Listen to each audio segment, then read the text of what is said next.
All right, Hardianas.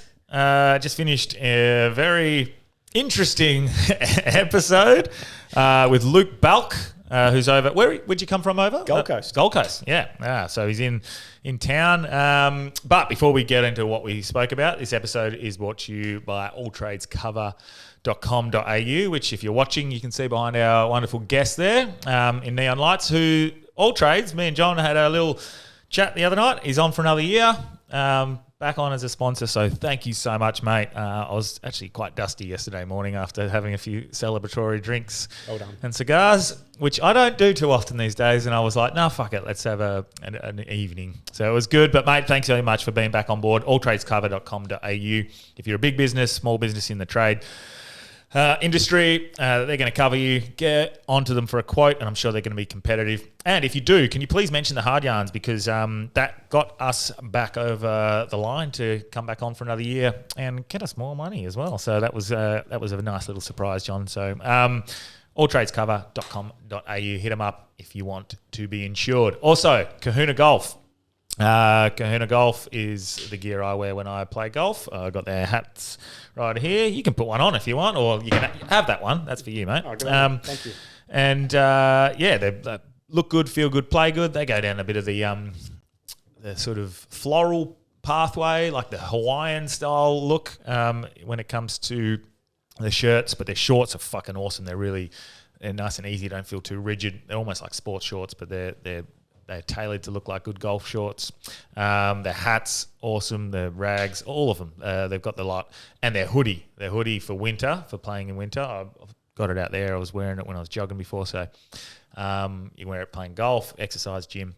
Get on board. Hard Yarns 15 for a 15% discount, even though you're sending them broke with that 15% discount. I know the Hard Yarners are buying, so that's great. And also, finally, this episode is brought to you by Raunchy, the beer that's actually good.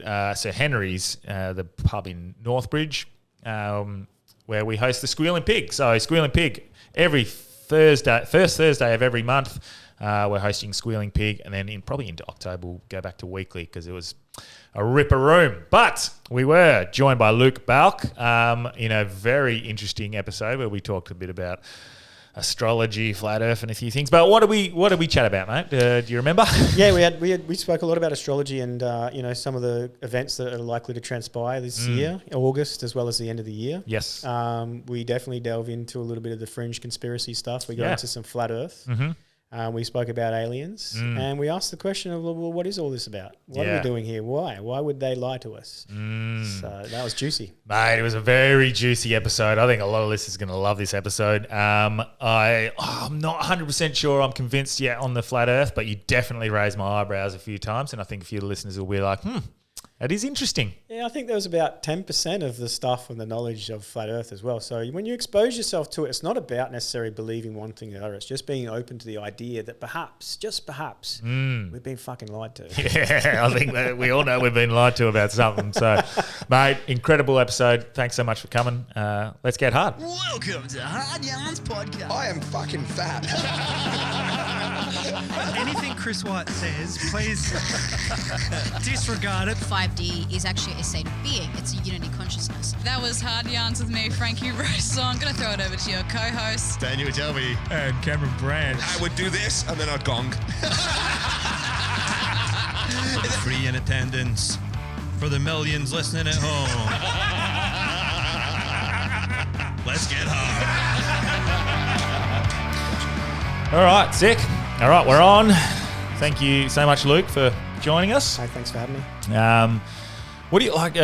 You're over in town for a bit? I'm in town. I got here on Thursday night. I am in town to support David the Medium. He's a psychic medium and he's doing a live show at the town hall tonight. Really? Yeah. So what sort of medium stuff? Like the afterlife? Or? Yeah, basically connects to the dead. Wow. Yeah, it's phenomenal.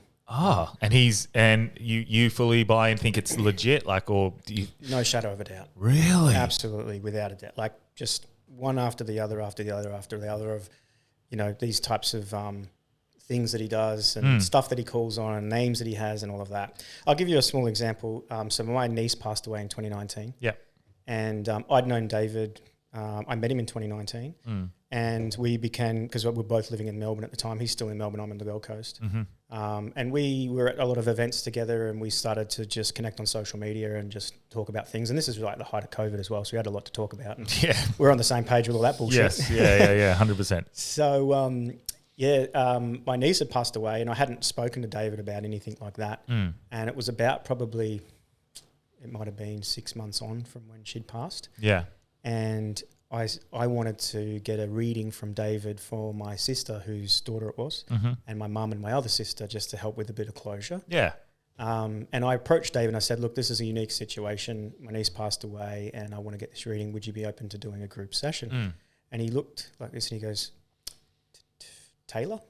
Fuck off. And just nailed it. Just like that. She goes, I said, yeah. And he goes, yeah, she's here. Oh, wow. Goosebumps. So that was that was my own personal experience. But Instant. I've seen him now and the work he does, and I've opened 2 shows for him in Melbourne on the Gold Coast as well. Because wasn't there, like back in the day, what was the guy who was on TV and it ended up being almost a Fraud. Yeah. What was his name? John? I know who you're talking about.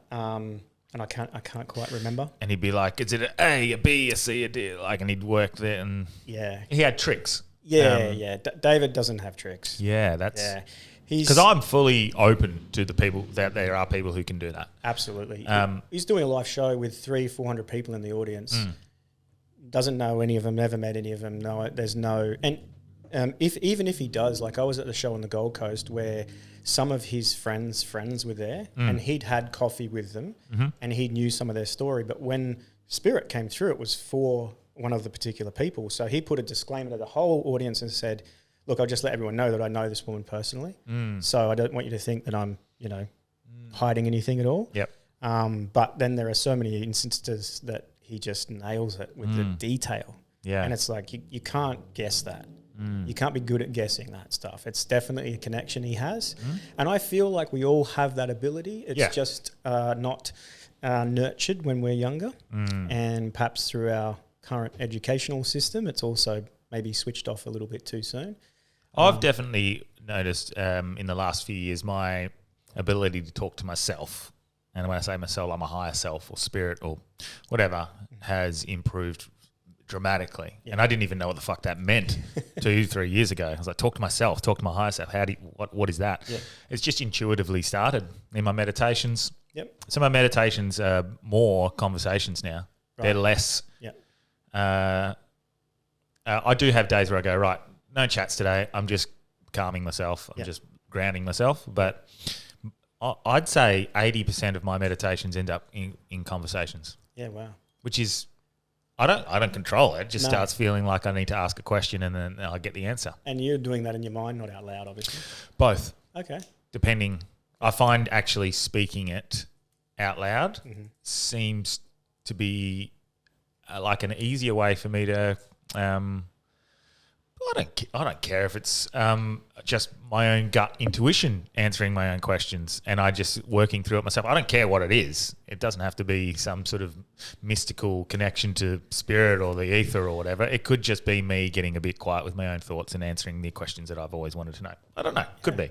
But whatever it is, it fucking works. And I come up with answers to questions that I could never get to by logically breaking them down day by day. Yeah. And I don't know how I've... slowly built that connection or that way of connecting with myself, but it is what it is now. And I can't shut it off. So I don't know if that's like an ability or whether it's just an inner knowing and a connection to yourself. I mean, if it's helpful, it Who doesn't cares? really matter how you label it, does it? Exactly. Yeah, self-inquiry. I think it's a good self-reflection. So what was your, because if you're coming here, what do you do in front of a crowd?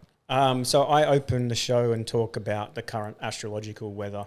I give a little bit of a talk about, who I am and why I'm standing on this stage and sort of stuff like that. And then I just help people understand the bigger picture because I can use the cosmic clock to sort of go, okay, let's look at it from a different point of view rather than just the way it's being presented to us through media and government and social media and those types of things. So astrology, it's for a lot of people, it's laughed at. Like 100%. Well, firstly, how does that make you feel as someone who's into? Is it? I guess it doesn't bother you.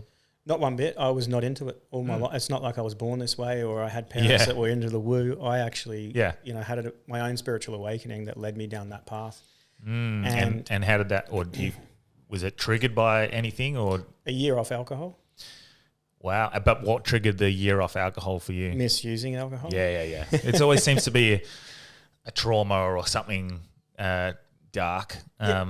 Like I always know that I've spoken about it.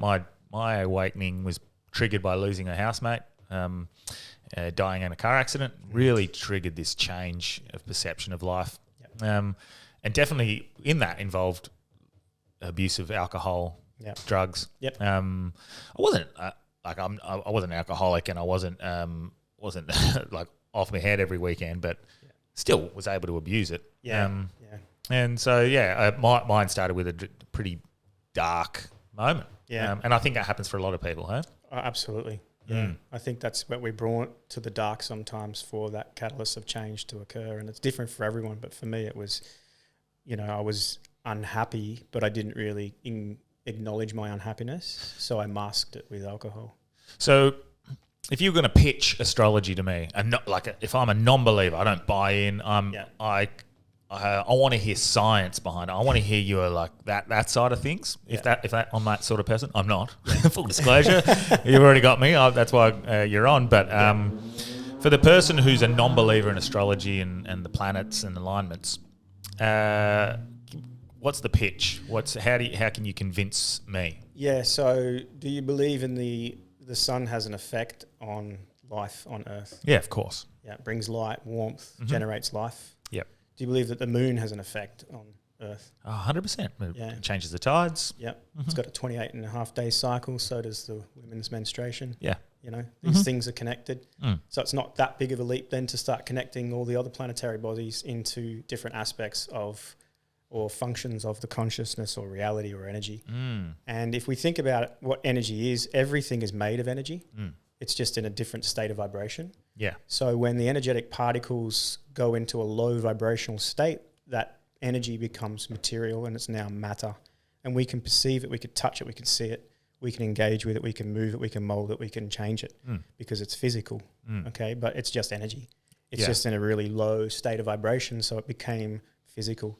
So if everything is energy and we are energy and the universe is energy and everything in the known universe is energetic, then what astrology allows us to do is understand the subtle flow of that energy.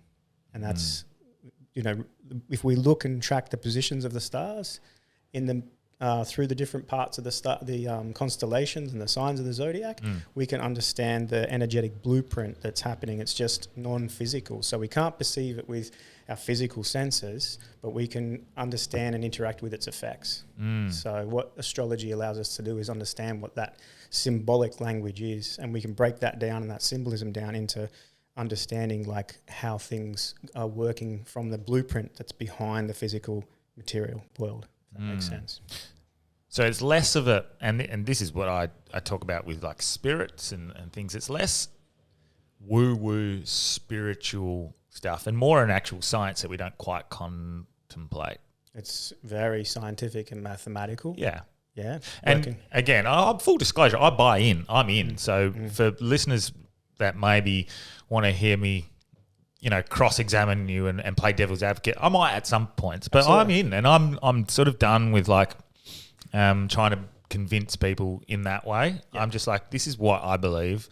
We're going to talk about it, and some people can believe it and go, no, I'm not going to listen to this one, or they can have a listen and be interested, or affirm what they already know. I think the thing to start with is like, where does your conditioned belief come from in the fact that it isn't scientific or that it is woo and it's not, mainstream? So it's like we've been conditioned to outcast that sort of stuff. Yeah. And there's been a divorce of science and, the metaphysics at some point in our past. And we've gone down what I believe too far the scientific, materialistic pathway and disconnected from the metaphysical, spiritual pathway. Yeah. And I think that we're now starting to sort of come back to that, and we have to unify those two again, because we don't want to be all scientific and no spiritual, and we don't want to be all spiritual and no scientific. It's like spirit or ghost has has been the sort of separation from the science. Those words, that you picture it a certain way instead of potentially, like, if it was framed as like, oh, this is an energetic being from a different dimension, or in a different resonating frequency of energy that we can't see. Yeah. If that's what a ghost was explained to you as, you'd be like, oh, that's still a science. Yeah. That's something that I can't see UV light. That's right. It's still there. Yeah. So I think that separation has been through language and through it's a ghost and it's a spirit instead of like it's an energetic being from a different frequency. Well, astrology's been sort of put into that as well. So, they've basically just given us the horoscope and they put that into magazines and newspapers. Yes. And it's very non-specific and generic. And that is not very helpful because you'll read it and go, oh, that's me one day. And then the next day you read it and go, oh, that doesn't fit because it's not looking at the whole picture and it's not really specified. So for very good reason, that's what we've been given in the mainstream culture, is that aspect of it. Yeah. So it's very easy to dismiss it Yeah. and just go, that's just crap. Who believes in that shit? And we think that we have to have a belief in it. Whereas once you study the symbolism astrology, there's no belief. It's literal. Like we can see the effects of it. If we understand what the universe, the clock is saying, just the time, we think about time as well. There's 12 hours on a clock face. There are 12 signs of the zodiac. Right? There's 7 days of the week. There's 7 traditional planets in astrology. And there's this sort of, I think, a fear of admitting that this is what you think. And I get to see the people, especially of late, since we've been diving into the afterlife, spiritual stuff, and clipping it up and putting it out there and being open and vulnerable about how we feel about this sort of stuff. I get to see the likes. I get to see the messages. I get to see who is actually liking this stuff. And the people that are into this, it goes way broader and deeper than you think. And if you were just to know that there are like 90% of the people around you probably think very similar. And this is why the listeners of this podcast, 90% of the people already think this anyway. So I don't think we have to convince anyone of anything. But yeah, if the broad masses who are sitting there in silence and think, I'm a bit weird for thinking this. No, you would be so surprised at who likes our clips, who buys in. And we're on a smaller scale. So if you had someone who's probably at a bigger scale, I don't know who that is, but that's sharing these sorts of ideas and thoughts, and you looked at the people who are liking those clips, that's just one way of seeing who's actually into this. Totally. And there's a lot. Yeah. And there are very mainstream, big names that I'm like, wow, I can't believe they like that stuff. Yeah. But yeah, so obviously that brings us to a few sort of key things with astrology, namely the Lion's Gate has just occurred. Yes. And I guess the energy is there prior and post, so we're still in that sort of Lion's Gate energy to a point. Yeah. So listeners, you haven't missed it if you I mean, it was a good day for manifestation the other day, but explain the Lion's Gate and why that's so important to people specifically when it comes to manifestation and positive energy. Yeah, well, this is a bit controversial because I'm not a really big proponent of Lion's Gate. Okay, all right. As a professional astrologer, and I share this consensus with a lot of professional astrologers, we sort of look at a Lion's Gate period of time and go, what's going on here? Okay. I think an astrological alignment that occurs cyclically has been a little bit hijacked. Oh, yeah? Yeah. Okay. And given this bit of a heightened importance, like it's going to be the only day of the year that you can manifest. It's the 888. It means infinity and abundance, and it's a portal opening up and all of these types of things. And it's a little bit overinflated, if you want to. Yeah, so there's an element of truth to it, but it's been hijacked to go, this is the only day. Yeah, and it generalizes as well because it sort of says, right, everyone, this is your day.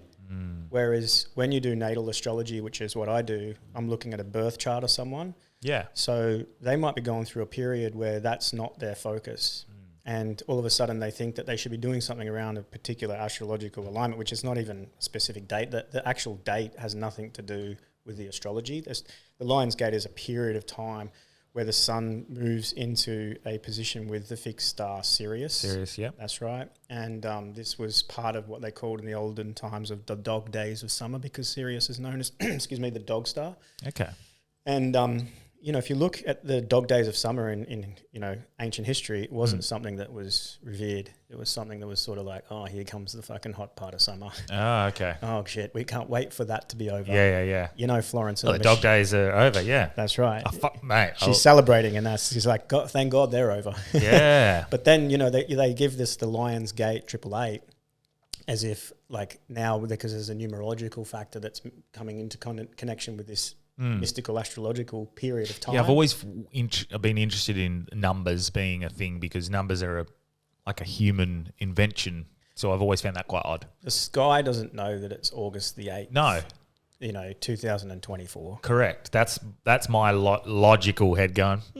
Yeah. I get the energy, like two suns in alignment, and then the I guess the gravity almost for lack of a better word, maybe energy or whatever that comes. What's the energetic flow? Yeah. And sometimes there's harmony in this. Sometimes there's discord. Mm-hmm. Sometimes there's ease and flow, and other times there's friction and tension. Yeah. So if we know that, it's just like, if you're going to go from one side of the river to the other, you're going to want to know which way it's flowing, don't you? Right. So astrology helps us to understand the energetic flow of the universe, and we're partaking in that because we're energetic beings. Okay. So if you want to manifest something and you want a particular day, you go and see a professional astrologer who looks at your individual natal chart. Okay. And you can look at specific alignments that activate that natal chart. Wow. And that's very specific. You can say, well, here's a window of time where it's good for this type of, thing. So that's what we call electional astrology. We actually look ahead to find the most optimal times to do certain things. I do a lot of work with people in business as well as women trying to conceive and looking at optimal times. I have people that are going through IVF and they're coming down to their last few tries and they're like, well, I want to make sure that I'm aligning it to the optimal time. I recently had a woman who's, I think, 52, and we successfully picked the right window for her and she's pregnant. So, things like that, you have to be very specific to the actual individual, because we all have a unique individual frequency and mine's different to yours. We have some similarities and some crossovers. But then if we generically sort of say, well, 8 Lions Gate's the only day for manifesting of the whole year, we're not taking that individuality into consideration. So, yeah, that's why with Lions Gate, you probably won't see that much on my social media around it, because I sort of just pull back a little bit and just let it happen. The other thing about it too, I started studying astrology in 2014, 15, and I became professional in 2018. Lions Gate wasn't heard of in that time. It's only sort of been a recent phenomenon that's really kicked off, and it starts to come in more and more and more. And a lot of the stuff you'll see on social media with certain people that are really pushing it, it's just like no different than clickbait, basically. Yeah, okay. Gets the follows, gets the, oh, wow, what's going to happen? Talk about the portal of ascension and things like that. But I want to see those people like a few days after that Lions Gate. Where's the ascension? Give me that idea. So, ascension's an interesting topic in itself. Yes. Like mass ascension, mass awakenings. I'm seeing a mass awakening. Absolutely. It's been triggered by COVID. Yeah. It woke a lot of people up, and it made people realize a lot of people think like them. I found so many people that I didn't realize were there. And it's made people look for something more, I think. And maybe it's a confirmation bias. Maybe it's I've started to see it in myself, an awakening. Maybe I see it more, and maybe I'm looking for it. The red car, see the red car. Maybe. I understand that analysis, but I don't think that's accurate. No, because it's too much. There's too many people, and it's happening. It's happening. It's definitely happening. I can see a lot of people waking up, and whether that's through the beauty of the internet. Obviously, it can be used in poor ways as well, but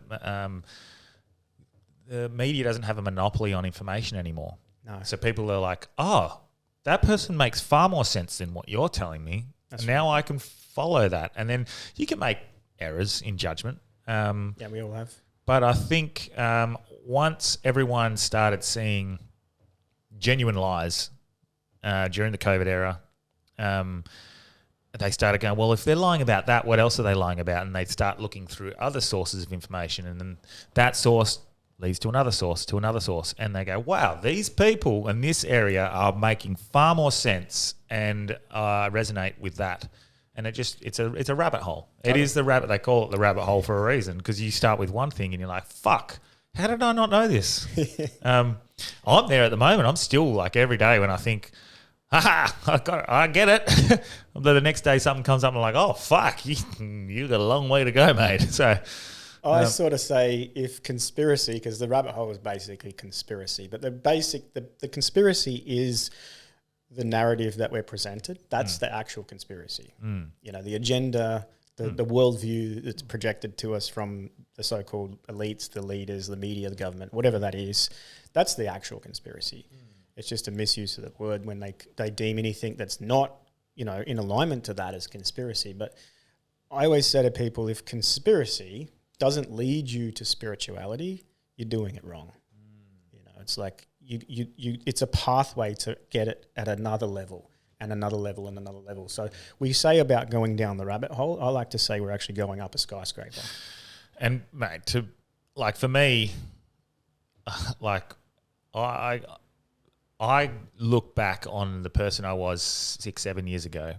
If me, the person now who like believes in God, for lack of a better word, God, universe, source, whatever word you want to use, I believe in a divine creator, and to look back on that guy 6 or 7 years ago, who was a conspiracy theorist, quote unquote, for me to tell that guy that in 7 years you're going to believe in God, he'd be like, you're fucking having a lend, mate.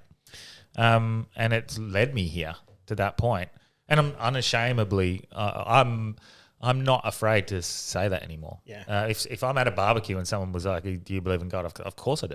Yeah. Like, unequivocally. Like, there's no doubt in my mind. Yeah. I get too many signs every day now. Yeah. I had one of the deepest meditations I've ever had yesterday. I can't explain it. I cannot explain what. It's never happened to me. I have like nice meditations and like sometimes I have these conversations, but just this point of like, it felt like I was on LSD or something. Like, I don't know what LSD's like. I've never had LSD, but like I felt like I was having a fucking acid trip or something. It was ridiculous. Wow. It was this connection to whatever, and in that moment, which I've had this moment on mushrooms before. Yeah. Psychedelics are obviously a great gateway to meeting divine. Yeah. But whatever happened to me yesterday, I can't explain it. Wow. But my meditation was, I couldn't believe things could be this good. Yeah, wow. Like feel this good. Yeah. Everything within me felt like, I don't know what happened. Yeah. I'd love to be able to get to that point in a meditation every single time. I don't know what happened, but it just fucking clicked. Yeah. And things like that, you go, oh, there is something more. Absolutely. And the fact that you've had a personal experience of that type of frequency, no, it's obtainable. It's something that we could aspire to or reach to. Yeah. I think that's the ultimate awakening, is to keep pushing yourself and your community and, you know, those people that, you know, part of your tribe, like we're going there. That's where we're going. Well, in that meditation, I was receiving whatever I was receiving. They were giving, they were receiving. And I started, it was like I got this green, I could feel like this green emerald sort of light was like just engulfing me. This is so weird for a fucking meditation. I don't know how I put myself in this state. And it was just coming, like it was engulfing me. And it was so intense to a point where I said, I need to stop. Wow. I had to ask, stop, like, let me go, like, I need to escape. This is too intense, too much. I wasn't quite ready for that. Yeah. I wasn't ready. I was fucking doing a meditation. Wow, fucking got me. Can I ask, what's your process to get to that point? Do you have a certain technique or method in your meditation? I follow my intuition. Okay. Like I don't go in with a set intention. Yep. I go in. Sometimes I'll ask her, like, let's connect with spirit or something. I can't remember if I asked that yesterday. But this one just started telling me to breathe a certain way. I can't for the life of me remember what that technique was, but I was breathing a certain way, and potentially that was the trip. The trigger, maybe. Whatever, because I know breath work can put you in these psychedelic states. Absolutely. So whatever this psychedelic state I'd put myself into, whatever it was doing, it was fucking intense, man. So it was good though, beautiful experience. But an experience like that just is a sign enough for me to go, no, there is something. There's something more. I don't know what it is, but there's something more than what we're experiencing. I don't need to go back, like you were saying earlier. Go back to your 7-year-old, not 7-year-old, but 7 years ago to that part of you, and imagine the collective 7 years ago as well. And now look at what's happening now. So we're accessing different states of consciousness. As we expand our awareness, we're able to access different experiences. Whereas 7-10 years ago, we weren't necessarily, collectively at least, even open or receptive to anything like that. I think we're really conditioned into a state of unawareness or unconsciousness, going about the programming, living and believing that that's reality, that's who we are, and that's what we're doing. Yeah. So when we talk about the Great Awakening, like if you just think about 10 years ago to now, 7 years ago to now, and look at what people are exposed to, look what their awareness is, look at their ability to question things, to see things differently, and that is your personal sort of, journey, I guess, to be able to get in meditation and then access that state. I mean, it's phenomenal. It's a bit weird. I'm fine to say that. Like, it is. It's fucking a bit weird, man. But it's weird because it's foreign to me and foreign to everyone who I've just said that to. Some of them are going, this guy's fucking going crazy. So you mentioned mushrooms before. You done any other psychedelics? No. No. Okay. I'm looking into potentially. I'm not feeling drawn towards it yet, but definitely ayahuasca or DMT. Yeah. At some point, but when I feel like I need it, I'm not drawn to do it. At the moment. Yeah. Not for work. I would like to fucking tear some fabric in the fucking space-time continuum and see that shit, but just for a bit of fun. But the DeLorean, get in the DeLorean. Yeah. But no. Okay. Have you delved into ayahuasca and DMT yourself? Yeah, not DMT, but ayahuasca. I've had quite a few sittings with the mother. Yep. But it's definitely a bit of a calling. Yeah. It's definitely something that calls to you. And it's weird that the way in which it shows up in your life. And that happened to me the first time. So, I cut my teeth on conspiracy from about 2012, 14, and, the internet, especially YouTube, was the wild, wild west. There was no censorship. There was a lot of good content. Yeah, fucking This was back in the day when Joe Rogan wasn't Joe Rogan, and he was talking a lot about the fake moon landing, and he was talking about ayahuasca and all these things. Yeah. And at that point in my life, I was not ready to do anything like that, but I was intrigued by it. Anyway, fast forward another 3 years from that moment, and I'd gone through my dark night of the soul, marriage breakdown, changed my work, my career, so many things had changed. And I got to the other side of it and I was starting to feel like, yeah. And literally a mate rang me, and he's Irish. And he's, I went through some stuff, Luke, too. Yeah. And then he goes, and then I did some ayahuasca. And my ears bring up like that. Yeah. And I'm straight away thinking, what, did you go to Peru or where'd you go? He's like, no, I did it in Byron Bay. One of my mates is going to Byron Bay to do it, yeah. Anyway, I was like, oh my God, I've wanted to do this. He's like, you think you're ready for it? I'm like, yeah, for sure. He goes, well, look, go and have a think about it and come back to me if you're ready for it. Yeah. I went a couple of days later, I was sitting on the side of the road and I was in between some jobs and I had the Spotify playlist playing and it was on a random playlist. And I was sitting there thinking about ayahuasca and I was like, yeah, I'm ready. And as soon as I made that commitment, the next song came up and it was Mother Medicine. And it was just the confirmation. Yeah. So I got on the phone to him that night, and then that weekend there was a little mysterious, sitting going on, and I managed to get on that, and it was phenomenal. Mate, we've had the exact same pathway there. We, the marriage breakdown, the dark night of the soul, come out the other end, starting to feel pretty good. like feeling on top of it. And then out of nowhere, the listeners would know, like we had 2 episodes back to back where mushrooms came up. One was an actual researcher in the mushroom space, one of the leading researchers in Australia, and actually using it for getting out of,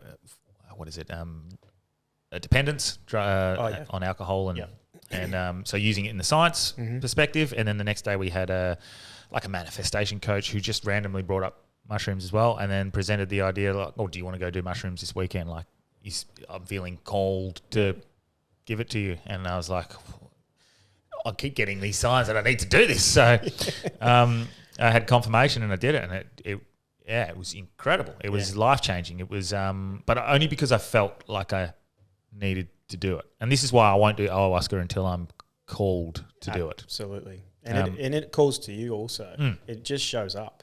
Yeah. And you're like, okay, it's showing up for me now. So DMT showed up the other night. Okay. And presented an opportunity, and I didn't. Yeah. I entertained the idea. Yeah.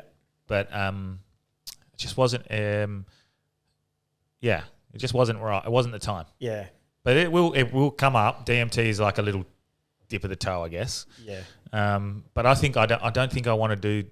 I mean, maybe I do want to do DMT.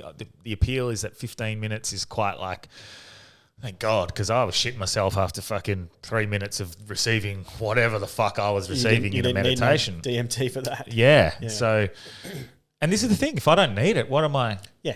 If I can do that in a meditation, Yeah. like, Yeah. Well, Joe Dispenza. yes, He talks about accessing that naturally through meditation and breathing. I did his retreat at the start of last year. Yeah, it's phenomenal. Yeah, Cam Watkins, who we've had on the podcast, he does breathwork retreats, and he talked about it on the podcast how it's like having a brake pedal or an accelerator with your breathwork. So you can put yourself into this state, like a psychedelic state, and then if you're just like, oh no, I'm feeling a little uncomfortable, I'm just going to pull back a little bit. So you lessen the breath work, and then if you're like, no, I'm ready to go back into it at full throttle. Right. So you have like an accelerator and a brake basically when it comes to breath work. Whereas when you're with ayahuasca and you're in the mushrooms, you're in. Yeah. There's no escaping. Yeah. I do like that idea. So maybe, and breath work's something that keeps getting thrown into my face. Right. So that could be the sign itself. Like, hey, learn how to do it without that. My understanding with DMT and ayahuasca is that in DMT there isn't a brake, there's just an accelerator. Yeah. And it's just off you go to another universe. Yep. In ayahuasca, done in the right set and setting with the right shaman, you invoke the spirit of ayahuasca. So there is a definite spiritual entity associated with the medicine, the grandmother, and she connects to you. You feel her come in. She just sort of like over your body, and you feel her. And wow, she'll address what needs to be addressed, but she won't ever take you somewhere where you can't. Like with the DMT, if you're not ready to go in another universe, bad luck. You're there. Yeah. The ayahuasca, I feel like it's a little bit more, controlled isn't the right word, but it's a lot more subtle. Yeah. And long lasting, obviously, but much longer lasting. And you're doing more work in the ayahuasca than you would. I think DMT is just like, wow, this is okay. There is a God. Yeah. and I'm in relationship with it right now. Yeah. And I think the reason I'm not feeling called to do it is because whatever happened to me with my mushroom trip was enough for now, for whatever reason. Yeah. I might never need to do ayahuasca. True. I mean, I'd like to do it just to experience it, definitely, but I'm not feeling called to do it for any work at all. Yeah. And I did mushrooms again recently. With someone, and instead of doing work on me, it just used me as a vessel for that person. Right. And I spoke through them. Okay. For them. Right. It's interesting. Very. Very interesting. Yeah. Said basically, I've done enough work for now on me. Yeah.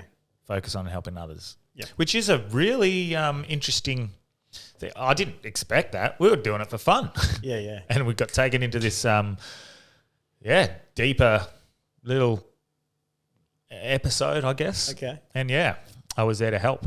And I just served as a vessel, which I didn't really realize at the time. And they told me that after, they're like, it was like you were possessed and just talking for them. Interesting. Mm. Yeah, wow.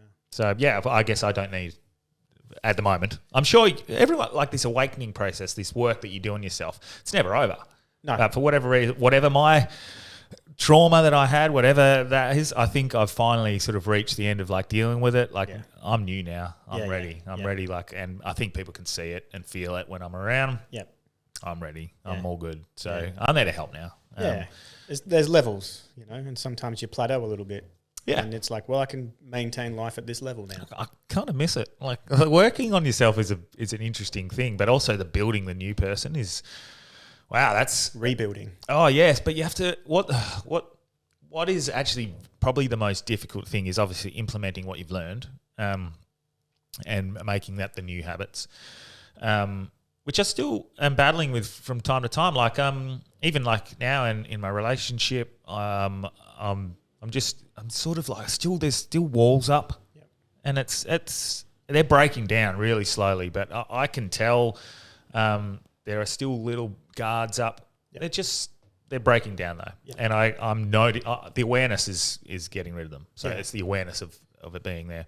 Sometimes you just need a little nudge to just remind you. Remember, this is what you used to do. Don't fall back into that trap. Totally. And, that's that. I'm definitely seeing those walls fall down. But that building that new person, the almost the hardest part of that process, I think, is you sort of, and I've seen a few people talk about this. You build your own this person to deal with the dark times and the hard things and the progression of your awakening, and that is a hardened individual that is almost bulletproof by the end of it. But you've created this person that has that is you now. But now you've created that to get through those times, and you're done. Your hard times are done. Yeah. You don't need that person. Yeah. And you love that person for what they did, how much they got you through those hard times. And there might be a lot of people who are going through those hard times right now. For sure. And they're starting to appreciate the strength that they're building and the character that they're building. But by the end of it, you don't need that person anymore. And that new person you wanted to be, the guy can't come in if you don't get rid of that old person, the person you've built. Yeah, right. And that is hard, is letting go of that strong person that I was. Yeah. And to become the new person. Yeah. I have to let go of that person that was there. Yeah. And I'm struggling with that because I like that guy. That guy's a fucking warrior in my head. Right. And that's not just me. They're everyone. You see it. These people who go through these dark times, hardened, they're like, that is nothing. Easy now. Yeah.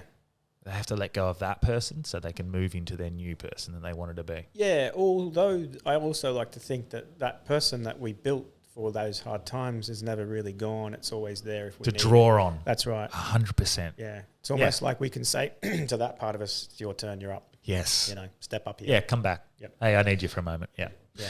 And I think there's a lot of people who listen because I now can see. I see the people who like and listen. I know who you are, and I love it.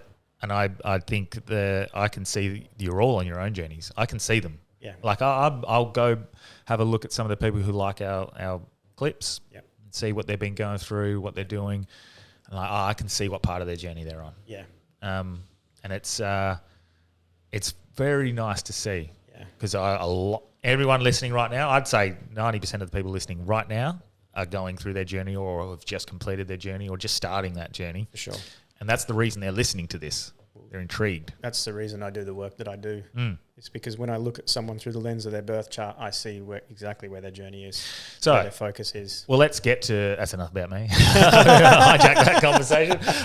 Let's get to the birth charts and the natal charts. Yep. Because you used that most notably recently to predict the assassination attempt on Donald Trump, which that really blew my mind. So how does a natal chart or a birth chart show what's going on that week and what's happening in their life? Yeah, so there's the natal chart. Basically what that is a snapshot of the sky at the precise moment of your birth. Mm-hmm. Okay, and the positions of not only the planets but in the signs, but then also in that part of the sky. So what's your star sign? Cancer. Okay, so there are 12 subtypes to Cancer based on the time of day that you're born. Okay. Okay, so a Cancer that's born at midday is going to be a lot different than a Cancer born at midnight. And if you wonder why that is, it's just think of the quality of time at daytime compared to nighttime. We're doing different things. It's not got the same energy or quality to it. Same with like when the sun's rising is different to when the sun is setting. You know, we're just coming out of our slumber. We're waking up into the world. So if you're born early in the morning, let's say you're a Cancer, you're going to be a different type of Cancer depending on if you're born in the afternoon or evening. You know, so the position of the planets within the sky where they were is also very important. It helps to individuate the map of the sky, because you could say, well, everyone born on that day is the same. It's like, no, but where on the earth were they born and what time were they born? And that creates this individuality. So with the horoscope in the magazine, the newspaper, we're only looking at the position of the sun in the sign, and we're not considering the time of birth. That's why it's non-specific and generic. Yep. And then in the horoscope in the magazines, you're not considering what was rising on the eastern horizon at the moment of birth, because that has a lot of spiritual significance and physical significance for the person. We don't know their moon when we look at the horoscopes. We don't know where Mercury, Venus, Mars, all of the planets were. We don't know the main parts of their chart. So that's why it's important to look at their natal chart, because it gives you all that information. Yeah. And what you're looking at is the blueprint of them, of their life, of their energetics. So then what happens with someone like Trump, we know his natal chart. Yep. We know where his natal positions are, where they were when he was born. So then what we do is, excuse me, we look at the positions of what's happening in the sky at this moment. And that's called our transits, because they're just all, because you were born, there was a snapshot at the moment of birth, that's your birth chart, but the sky didn't stop moving. It continued to move. Yeah. But you continued to also evolve and grow. You didn't stay a baby either. So your position within that chart moves as well. It does over time. Yeah. As does a chart. That's right. And then we overlay onto, let's say it's Donald Trump's chart, we overlay the sky at this particular moment, and we can look at, excuse me, we can look at specific alignments and how they activate his natal chart. So when we're looking at that assassination attempt, we're looking at the planet Mars moving into a conjunction with the planet Uranus. So we're thinking about sudden attacks or accidents, okay, because that's how you interpret those symbolisms. And it was making an alignment to his chart, which activated his natal Mars. So this was a personal attack directly on him from someone. And it was going to be public because it happened in the part of his chart that deals with his public identity. So if you interpret it, you just go, okay, this is a pretty interesting window for Trump, middle of July. Yeah. And it's interesting because to be clear, you predicted this 2 days prior, and you specifically said that there would be an assassination attempt potentially, or some sort of attack on him within this week. Yeah. So probably about April this year, I was speaking to a friend online. And he was asking about this particular thing. I was like, oh yeah, Trump in the middle of July. Yeah. And then I spoke on it. Excuse me. So even prior to that. Yeah, wow. Yeah. Because as an astrologer, you're always looking ahead.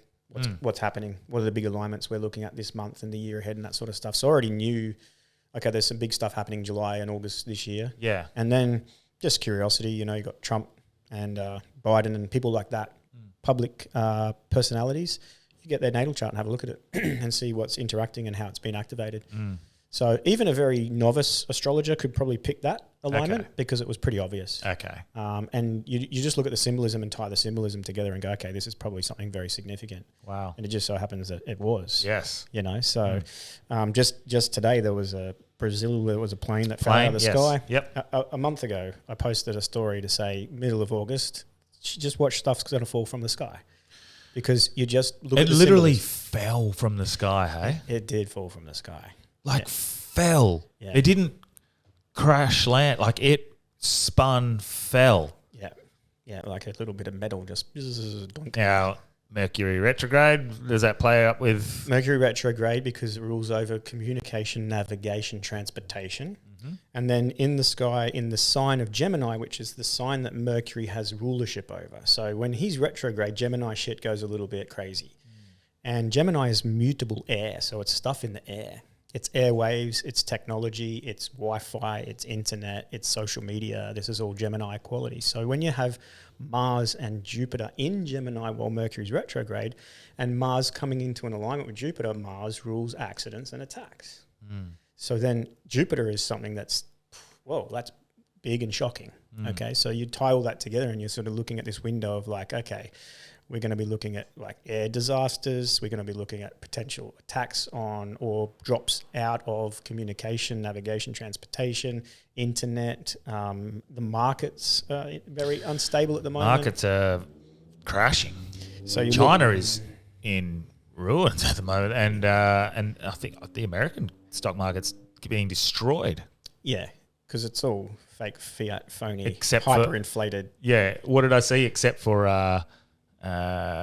which was the weapons manufacturer?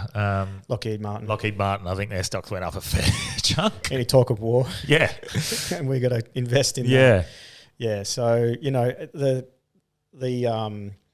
it's you think about the finance side of things, it's just trust and confidence in it.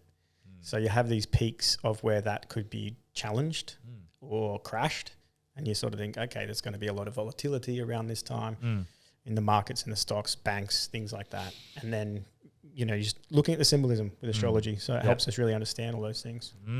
Interesting. Is there much of a play that you could sort of talk about now, like where we're looking at for where are we now? What are we? August? Are we August? August. Yep. What's the date? August the 10th. 10th. Yeah. Yeah. Yeah. So is that something you've already done and looked into sort of late August into September and what we might see going on there? Yeah. So we're still not into the peak of the August alignments. Okay. Really, that's the middle of August and building right up until the 19th, 20th, there's a big full moon in Aquarius. So what a full moon does is it brings things to to light. You think of the moon on a full moon, you go out at nighttime, everything's lit up. Yeah. Right? So it's like a peak point in a cycle. So with Mercury in retrograde and all these alignments happening around that time, and then you have a full moon, we're looking at something definitely big. We haven't had whatever is coming yet. Oh, wow. Yeah, it's going to be definitely very big and shocking and a bit of like, what the actual fuck? What would you point that towards? Like conflict, like war, like stock market crash or anything along those sorts of lines? Yeah, there's an attack of some type because we've got Mars as the activator. Oh, wow. And Mars is always a flashpoint of volatility. So think if there's energy and tension that's built and Mars enters that tension and either cuts it with a sword or flicks a match on it, right? So it's almost like, shit, okay, now whatever that tension is. So think about where there's tension in the world. There's tension in the economic systems. Yep. And there's tension in global geopolitics, okay? So they're potential areas of flashpoints for this Mars energy. But I feel like with this particular one in August, we're probably dealing with something to do with communications or air attacks on the sea or the financial sector. Okay. Yeah. And what makes you suggest those specific areas in the charts? Yeah, so because of the what planets are involved and what signs they're in, and the qualities of the signs help us understand the types of things that resonates at. So Gemini rules all the things that are about information communication. So, you might have an attack on the communications network of something. You might have an attack on the internet somewhere. You might have a grid down. You might have an attack on the stock market, right? Those types of things. Cyber attack, which has been, put up pretty heavily by the World Economic Forum and be like, this is what's going to happen. Like it's almost... Let's look at it at another level. Okay. Let's say that you're in the echelons of the shadow government or the elite, or whoever they are, mysterious as they might be. Yeah. They understand what time it is. Yeah. And not that it's August 8th, 2020. They understand that what time it is when they look in the sky. Okay. So if you understand the alignments that are happening in August and you are perhaps behind something like orchestrating something like that, you're definitely going to be aligning it to these alignments. So which is, when did you say, the full moon-ish, within a few days? From 14th of August to about the 20th of August. Because with astrology, sometimes there's a specific moment, but often it's what we call like an orb of influence. Oh, I just looked at my watch. Okay. 11:22. There you go. What the fuck? Oh, no. So that's like within a week. Yeah. So I'm putting this out on Monday, so 2 days. So Sure. on the 12th, I think it is. So within a few days, we'll know. Yeah, absolutely. And there's a little asterisk here because a lot And of I'll people... clip it up. There's a lot of people that might be triggered into either fear or anxiety about Yeah. Yeah, we have to address that because it's important, because as we become more self-aware and we become a little bit more awakened, we have to start taking responsibility of our worldview and the way we see the world and how we interact with it. Yeah. And we have to learn how to navigate, uncertainty and chaos and things happening unexpectedly. Mm-hmm. And we can't live in apprehension of them. We have to just accept that that's part of the reality that we live in. And what astrology helps us do is just have a little bit of awareness around that. Yeah. So it's like a Mercury retrograde, right? It happens regularly. If we're aware of it, we understand, oh shit, I didn't really think about that purchase or that message that I sent, or I did something and I didn't leave enough time and now I'm sitting in traffic and I've got to catch a flight. Yes. So if we're aware, we're like, okay, I can... It's been a game changer. Right. Having those little bits of awareness going, remember, Yep. remember, Yep. this was going to be like that. That's It's right. all good. Just get through it. Breathe, ground yourself. You're going to be okay. I have a lot of people, because I'm obviously on social media a lot, and I'd put a lot of my stuff up on social media and the way I see the world. And a lot of people are like, oh my God, you said something about that. And it gives them that little bit of reassurance that they're not crazy and it's not something that they're going to be living in fear or anxiety of. Yeah. It's just an awareness, So if you were planning a trip to go somewhere and you'd want to know, okay, well, what's the journey going to be like? And what's the pathway like? What's the weather conditions? And this is no different with astrology. It just helps us understand that on a big scale. Wow. Okay. That's really intriguing. Yeah. So it is one of those things that, so if we were to have a situation from the 14th to the 20th unfold that is of that sort of ilk, that is scary. I guess that does give people a little bit of, let's be clear on that. So for that specific sort of prediction, what ramifications does that have around the world? Like, is that something that we should be fearful of, or should we prepare for? Is there sort of, is there something that people can do around that? There's nothing you can do in the sense of what may or may not happen. It's just an awareness and an allowance or acceptance of it. And then you have to understand whether you're personally impacted by what's going on. So let's say you're on a journey from Melbourne to the Gold Coast and it's going to take you a couple of days in the car. And along that journey, you want to know, what's the pathway? Am I going? What sort of road I'm going to take? What do I need to take as supplies, right? Because that's your personal journey you're on. And over in the UK, there's riots and everything like that going on, right? The stuff that's going on there. Is it personally affecting that journey that you're on? In any way at all, shape or form, does what's happening in the UK? Now, unless you have relatives or loved ones in the area, it's just something that's happening. It's not necessarily personally connected to you. So when world events happen, we have to take that step back and say, okay, something like that's happening. If we get drawn into it energetically, now we're becoming ungrounded and it's not personally impacting us or our life path. And it's not to sort of put your head in the sand. It's just to be mature enough to say, okay, that's something. How much energy and focus do I need to give that? And is it going to impact on my ability to get from Melbourne to the Gold Coast? And if Melbourne to the Gold Coast is just a symbol for what part of your life are you on? And how is that in any way, shape or form helpful for you or not helpful for you? Yeah. I'm going to clear that. It's all good, man. It's like a little pubic hair or something. We didn't tell the listeners what we were doing before. Edit that bit out. Yeah. But I'm interested also in how you approach. I mean, there's probably no way to approach it. It's just like it is what it is. But okay, you give a specific example, and so next week, internet goes down worldwide. People go, you got lucky. Right. What does that affect you? Do you care? Not one bit, because They're not ready. The bulk of my work isn't to help people understand what's going on in the world. That's just a side part of what I do. Yeah. What I'm helping people do is understand themselves, understand who they are, and help them navigate their journey of awakening and help them rebuild themselves and help them align to the energetics of their blueprint. So on that, so obviously, like, we see what's going on in the UK. It's pretty horrific. Yep. From both sides now. It seems like they're both sort of fighting each other. For me, it feels orchestrated 100%. to create division. But what we can agree on is that everyone just wants peace and harmony, and then we just all agree on on a different pathway there.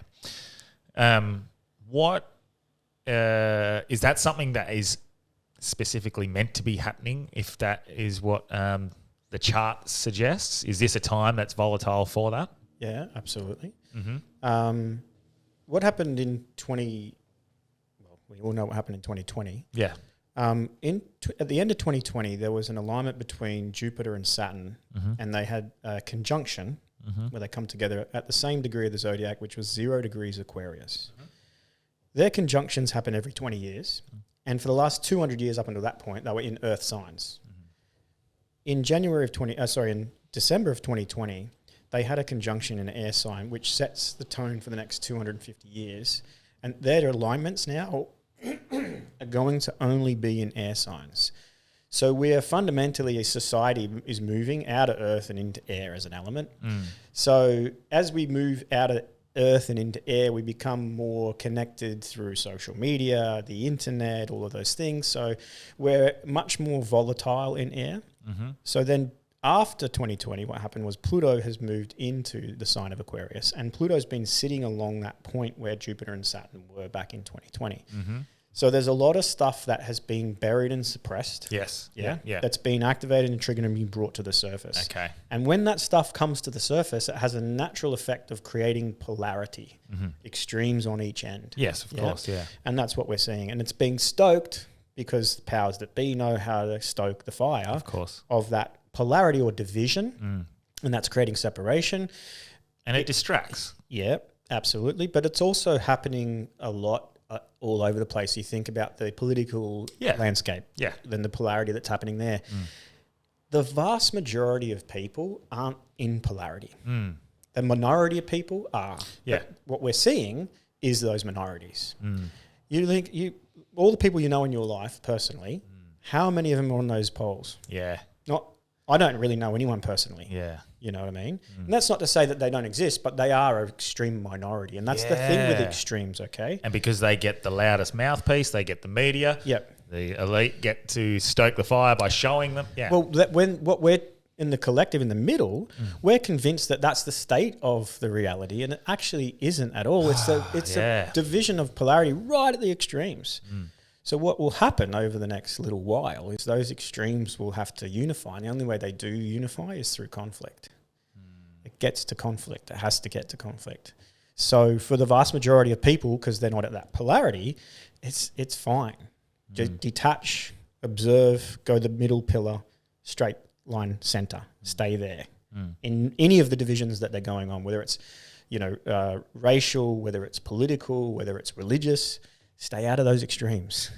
Allow them to play out. We need those extremes to come to realize that we don't want to be on those ends. Yeah. We don't. It's not. As a people, we want to avoid that. And I think most people would agree with that. And I think most people at the core are not that way. No. But more conditioned and less self-aware type people are vulnerable to being triggered and activated into those polarities. So that's what we're sort of seeing playing out. At the end of this year, there's going to be a real peak point from December, January, and February, because when Pluto is in Aquarius, Mars is going to come into opposition to it.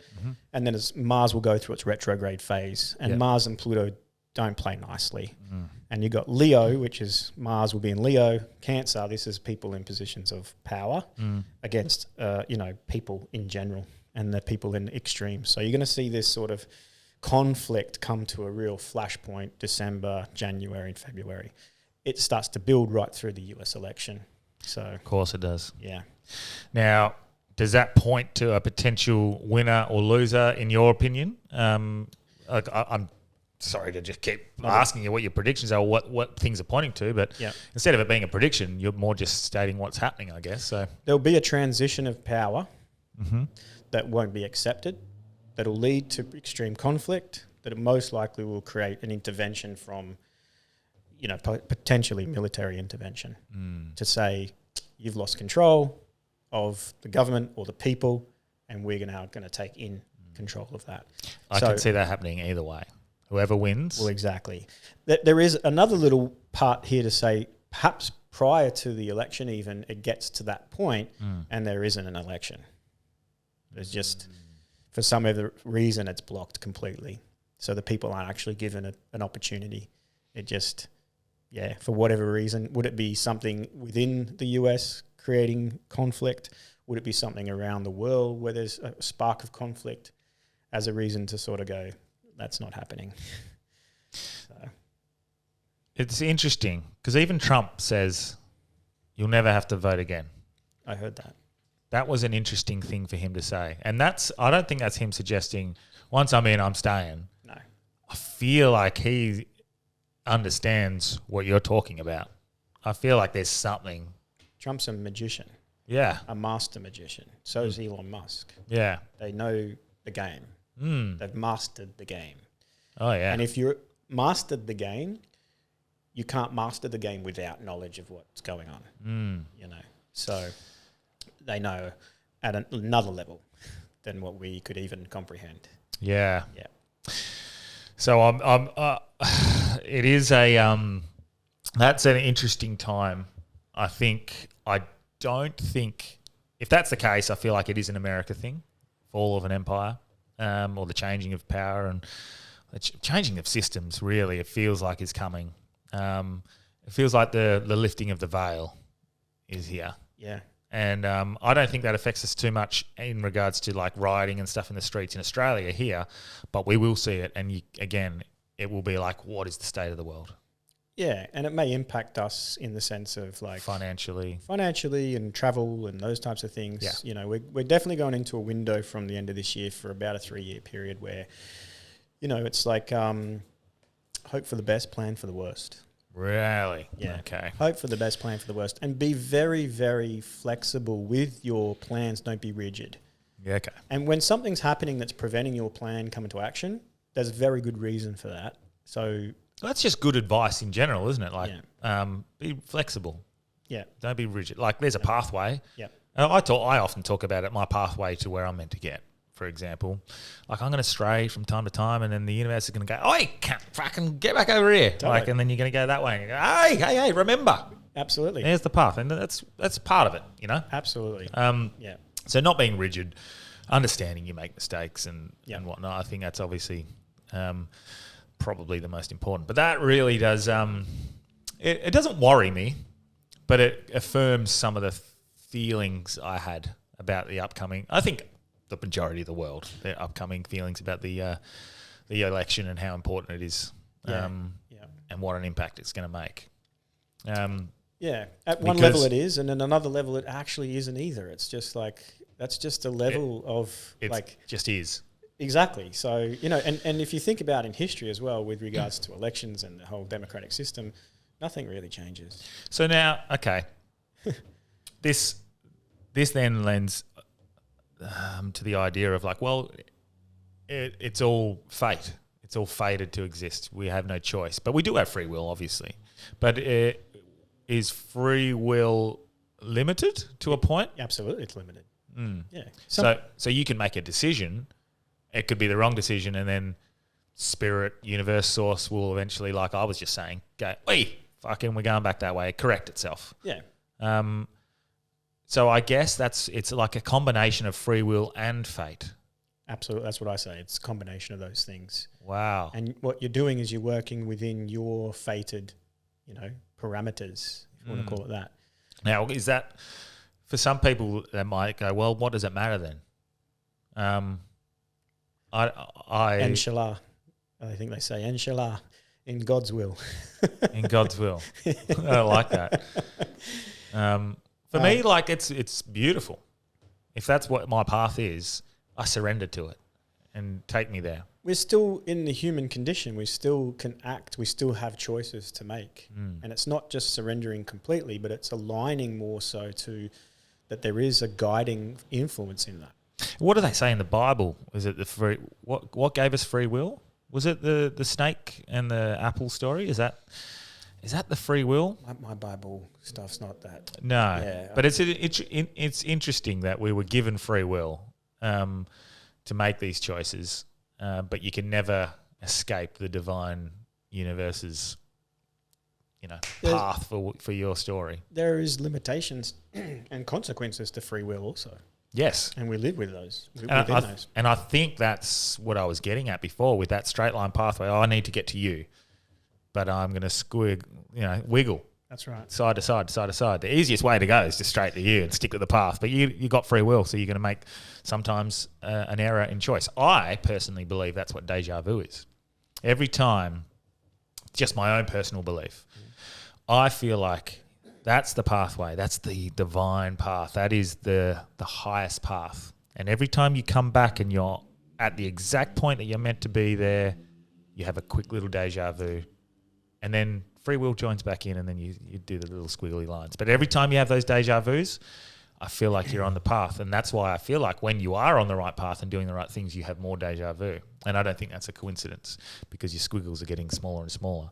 But sometimes those deja vus are like, whoa, you went all the way out there. You went, there you go. There's your deja vu. People who are not watching, I'm doing like a squiggly line, like a bendy pathway. Yeah. And every time it intersects the middle way, I believe that's my personal belief that deja vu is that. I've never heard that sort of description of it, but I like it. Yeah, absolutely. Because it is an interesting thing. It feels like you reach, because deja vu is such an interesting thing. It is that moment of, I've been here. Yeah. I know this. Yep. It's an inner knowing. This is it. I've seen this or whatever it is. Yep. And then it's gone. As soon as you bring awareness to it, it disappears. Yeah.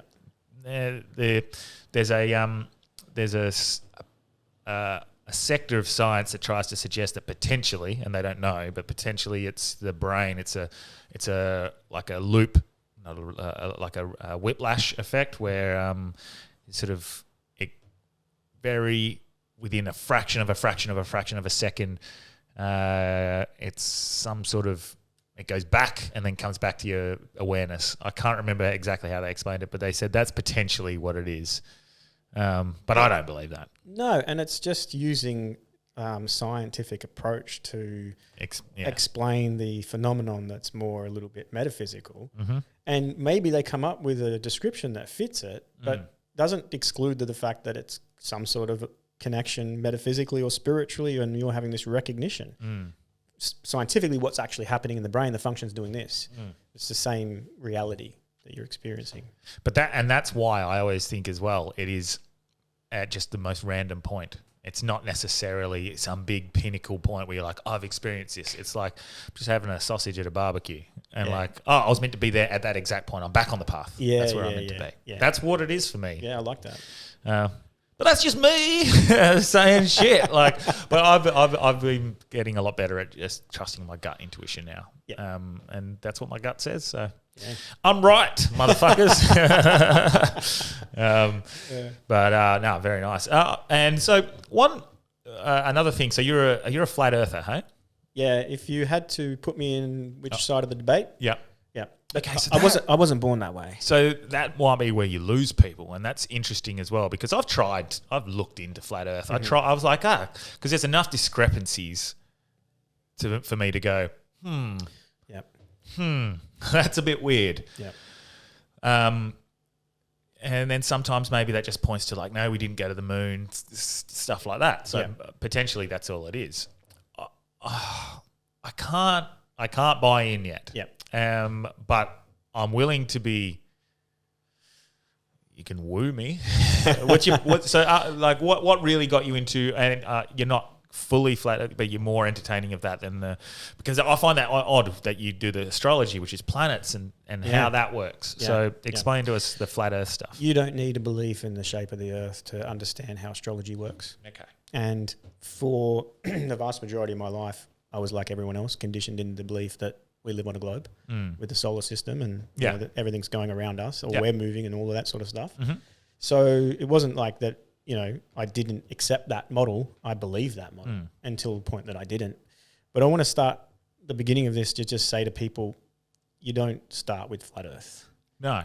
Because imagine that you're on a skyscraper and everyone's living on the ground floor. Yeah. Flat Earth is like level 20. You can see, you come down to the ground level and tell everyone the Earth's flat, you're crazy, conspiracy theorist. Yeah. But if you've looked into 9/11 and all the different conspiracies and the rabbit holes, and all of a sudden you've gotten to that level, then it's not that much of a step to go. Leap, yeah.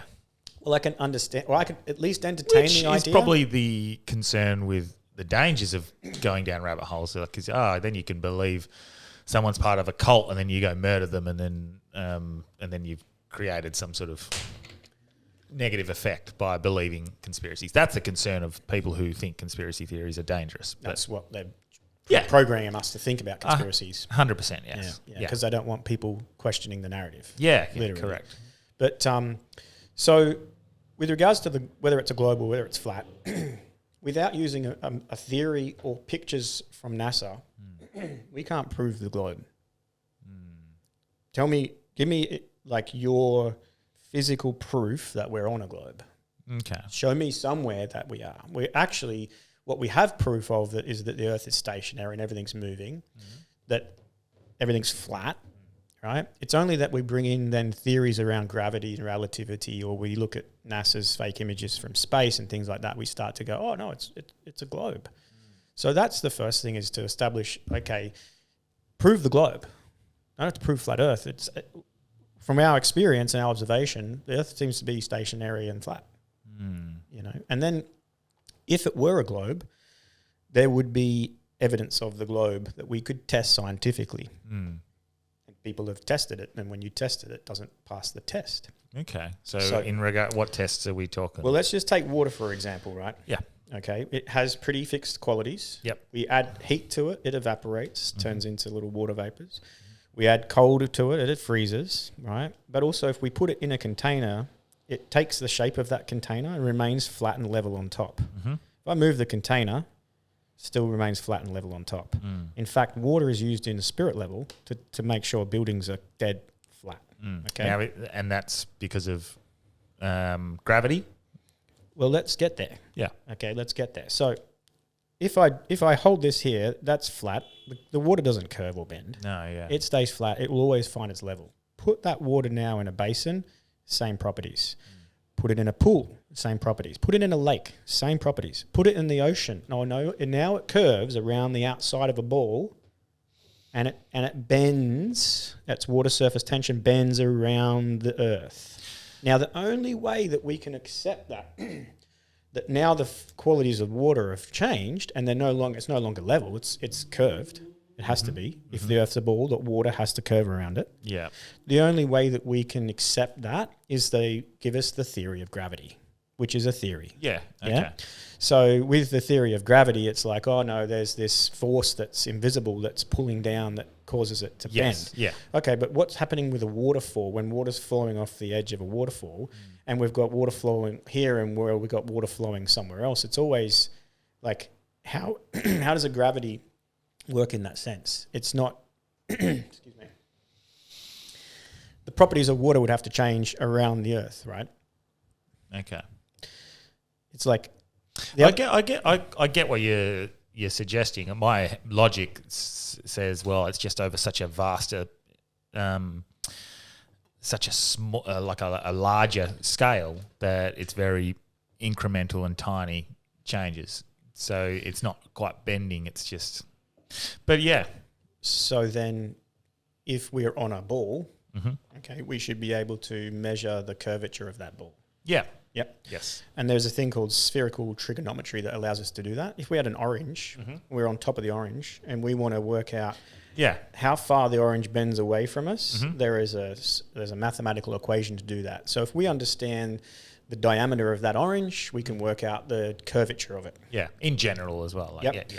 So from what they tell us about the size of the globe Earth, and then you apply spherical trigonometry to that diameter of the Earth, 25,000 miles in diameter, we should have curvature of 8 inches per mile from the observer squared. So for every 8 inches, it dips and dips and dips and dips. Yep. So therefore, from one geographical place on Earth to another, we should be able to measure that, because it's not flat. Even if over great distances, there should be curvature. Yes. Well, when you go and test that, known curvature doesn't exist. In fact, what you do once you get out of the idea of vanishing point with regards to the eyes and the way they work, you can use technology such as zoom lenses on cameras to look from one geographical place on Earth to another, and there's zero curvature. Now, would that have anything to do with, like when the moon looks bigger as it rises because of the atmosphere and bending through and horizons and stuff, how they appear in different, like they can appear above the water. So is it something to do with that at all? They will tell you that there is a optical illusion based on some, what do they call those things in the desert? Yeah, the mirage. The mirage effect. Yeah, the mirage. happening. Yeah. Yeah. So, and that's straight away, that's what I think. Straight away. Yep. Yeah, and that's what they will tell you is happening. Mm-hmm. But again, it's just they're telling you something that's defying what you're actually witnessing and observing. So they tell you, okay, this is what's happening. But Yeah, because you still shouldn't be able to see it. Or can you actually physically see it, or are you seeing the bent? You can actually see it. You can actually see it. Yeah, so here's the thing. When we stand at the ocean and we look out towards the horizon, we can see to about 4.5 Ks. Okay. Yeah? Yep. That's the line of the horizon. Yep. Okay, so when a boat sort of moves away from us, it gets smaller and smaller and smaller, and then it looks like it disappears, and you would think that, okay, that boat is now disappearing over the curvature because that's the point of the horizon and I can't see beyond it. Well, no, it's just the vanishing point of your eyes. Okay, yep. Okay? Yep. So then if we see the boat disappear and then we take a telescope and we look, and now we look to where the boat was, we can actually zoom, and now we've been able to see beyond our vanishing point. We can see the boat there. It's not going over the curvature at all. Okay, but if the Earth was a ball, it should eventually go over the curvature, and it doesn't at the point where it should based on the trigonometry of the curvature. So there's phenomenon like that. Regards to water, it's flat and level, right? It doesn't really change its properties. Even over a longer distance, we're thinking it still has to at some point curve. It intrigues me. It sticks to the outside of a ball, right? Show me water behaving in those properties outside of the ocean. It doesn't do that. Just because we put it in the ocean now, it has different properties. So, it just, there's questions like that help you sort of expand to that point. That is a question that does intrigue me. It's a little indiscrepancy. And for someone who doesn't know any science behind why that is, I can't argue for or against it. But that does intrigue me. And I'd love to hear what a scientist would suggest is the reason for that, or potentially even the what you're talking about with the horizon. I'm still interested to know whether or not it's literally you're seeing a reflection from below. I mean, I'm just interested and how far that extends, and if there's a logical explanation behind that. But they're very interesting. They do. They do tweak my interest. There's two of many. So over about a course of about a 2-year period, back in the Wild West days of the internet before censorship, now when you look up flat Earth stuff on Google or YouTube and places like that, you just get junk. Yeah. Like it's rubbish. Yeah. And by very good reason. They've elevated those things to make you go, that's just, those guys are crazy. As if. So that even that tells me they don't want you thinking the Earth's a different shape than the one that they've presented. And then if you've looked a tiny little bit into NASA and seen the fakery and fuckery that's going on with that. It's a bit odd. So I'm okay, let's talk green screens. I don't know why they do that. My mate, I was talking to Danny about that. I was like, I wonder why. That's because that's very interesting why they would use green screens in the space station. And he said, well, just using logic, potentially they don't want other people to see what they've got in there, like as in like other countries and using their technology. I was like, I don't know if that's because it's an international space station, so every country can go there. So that is a bit. Even the Russians go there, so that's weird that they would do that. But yeah, the green screen stuff weirds me out. But that for the Van Allen radiation belt, getting through that, there's a few things that just make me go, But it doesn't necessarily make me think it's flat Earth. It just makes me go, can we get out? Like maybe we can't. Maybe that just proves that we didn't get to the moon the whole time. Like I don't know. Yeah, I think that again. I started this by saying I'm more on that side of it. I don't hitch my wagon completely. And if someone proved and showed me scientific evidence to the contrary, so you just don't believe NASA at all? No, I think they're a front. Okay. For advanced technology, innovation and testing and things like that. What about Elon Musk? Where's he sit with you? I think that this is the way I see it. I think at a very high level, there are shadow people that we will never know who they are or anything about them.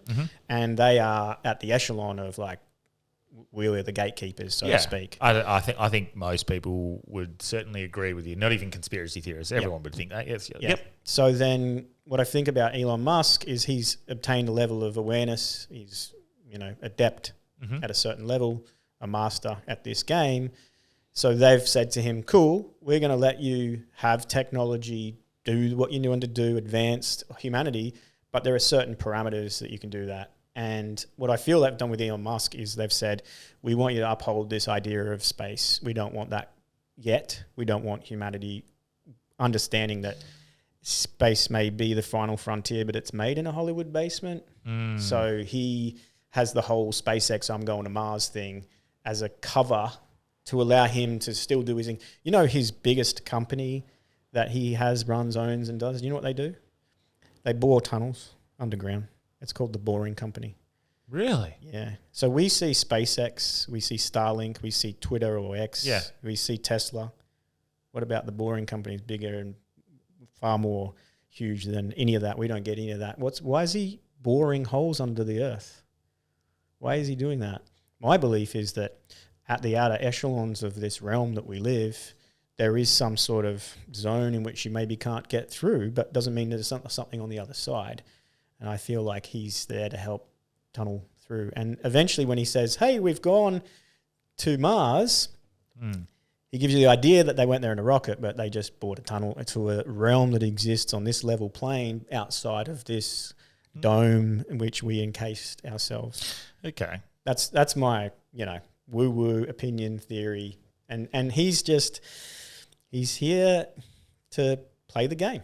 And they've said, cool, you can play the game at a different level to the vast majority of people. You have the most, I think he's one of the most wealthy people in the world, right? I think he was definitely the richest for a bit there. Right. Yeah. Yep. So, you can play the game at a different level, but you're still playing our game. And that game has some rules to it. And one of them is we are invested heavily in the idea of keeping people here convinced that they're on a ball and that you can't get out unless you got a rocket. Now, why would they want to?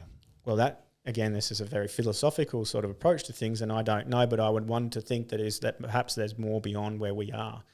And that if you wanted to ultimately run the game here, how do you convince people to play that game and stay within the game? Will you convince them they're on a ball floating in space and that there isn't anything else? What if the actual opposite is true and this plane that we're on, and maybe we live on an Earth, but it's like 1 million times bigger than what they've told us. And this is a small section. And this is just a section they've quarantined off to say that's their game. They play their game there. They're the masters of this. They create the dates, the times, the calendar, all of that stuff based on this, and that keeps them in control of the game. And how do they convince everyone there, everyone on Earth, to play that game and stay within the game? Well, you can't get out because it's a ball floating in space. But what if you actually could? What if there's more stuff to explore beyond this little spot? What if there's other realms and other realities that we don't know about? And then we're not even having that conversation because, no, it's a ball. We're living in space. You can't, what are you talking about, right? They show us the images of this big sphere floating in space and it's the blue marble sort of thing. What if that's just a construct to keep us trapped in the game? And if there was more, how do you convince everyone here not to explore it? Because what does interest me about like the James Webb Telescope, for example, it doesn't actually take photos. It reads data. It reads numbers and turns it into a picture. Yeah. And that intrigues me. It's not an actual photo. It's this form of radiation vibrating at this frequency equals this color and shape and size. And it's very interesting. I buy more into the idea of like we're on a bigger planet and this is a little section that's been like here's our little mouse cage. There's some people out there that have done a lot of, I guess, looking into the moon in particular, and I highly recommend the listeners to go and watch that latest movie. what's the one that they did? They faked the moon landing. It's just come out. Oh, I don't know. You have to look this up a Moonfall? bit. I don't know. Not that one. It's just newer. I just watched it recently. It'll come to me. Oh, with like, has it got like Channing Tatum and? That's the one. Oh, it's a rom-com, hey? Yep. But Yeah. that's what it's about. Well, I wasn't going to go watch it because I'm like, I'm going to watch propaganda of like, we went to the moon. well, see, there was a period of time like 10, 15 years ago that we wouldn't even entertain the idea that it was faked. Yeah. So how do you convince, or at least, impress the people that possibly could be done? Because people go, how would they do that? Everyone would know it would be this. No. That movie shows you exactly how they could have done it. That's so stupid that they think, you'd have to have thousands and thousands. No, you don't. maybe one or two. That's right. Yeah, but I genuinely believe that there's something off about, like, you cannot convince me that there's not something off about the moon landing. There is something. My head says, my head has always said, and I always question this, has always said, we went, but we didn't film it. We filmed some other shit. We released that because what we seen up there was probably not for our eyes. That was what my sort of logic suggested. Or potentially we got there, couldn't film, so we just needed to prove to the world, so we just made these fakes, whatever. That's just my thoughts. But if you watch old movies from the 80s now that were really good that you loved and watched in the 80s and you thought, oh my God, this is so real, look at it. You watch them now and you go, what the fuck? You can tell it's fake. Go watch the moon landing. Yeah. You can tell it's fake. Yeah. Like you can look at it and go, what? No. Even with cameras, right? That are on, You'd still go, you know when something's real and when it's not, when it's pretend. Yeah. But we can watch movies from the 80s and we can just establish straight away, oh, that's so fake. When I was, 15, I thought that was fucking real. But it's not. So my point I was going to make before is that the shadows that appear on the moon that we've been told there's craters and all that sort of stuff, some people think that what that is as the sun is hitting the earth, it's reflecting, because majority of the earth that we're told is water. So imagine sunlight on water is like a mirror, right? And the parts of the earth that aren't as reflective because they're land create this shadowing effect on the moon. So then they've looked at the earth that we're told and they've sort of aligned it to some of these shadows, and it's quite obvious. It's like, oh, wow, that does look like a shadowing effect. Okay. So then it's the earth part that they've told us is only a little part of the shadow on the moon. There's a whole lot of this other shadow that you're like, well, if that's the earth shadow, what the hell is all that stuff? So right there, I just think there's some fuckery at a level that we're not told. Yeah. And the globe model and the Certainly. moon landing are part of the programming to convince us not to ever look there, not to question it, not to look there. So what my brain goes, why? Like you posed before the question of, okay, why would they do that? Then I could only hypothesize or philosophize. They're hiding something. What are they hiding? I definitely think they're hiding something. I don't know what it is. They're definitely hiding something about the moon. There's something about the moon And the earth. Yeah, but there's definitely, like, you hear.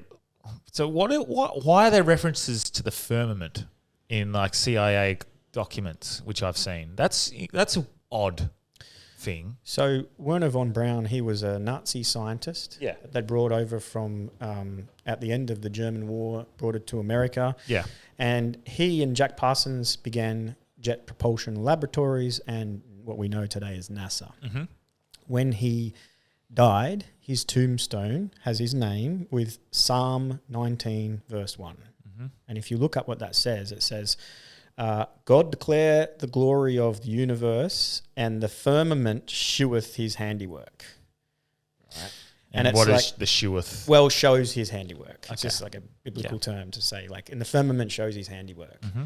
And it's like a firmament, in the actual word, the firmament, is there's some firm barrier or zone or, something that's there that's fixed.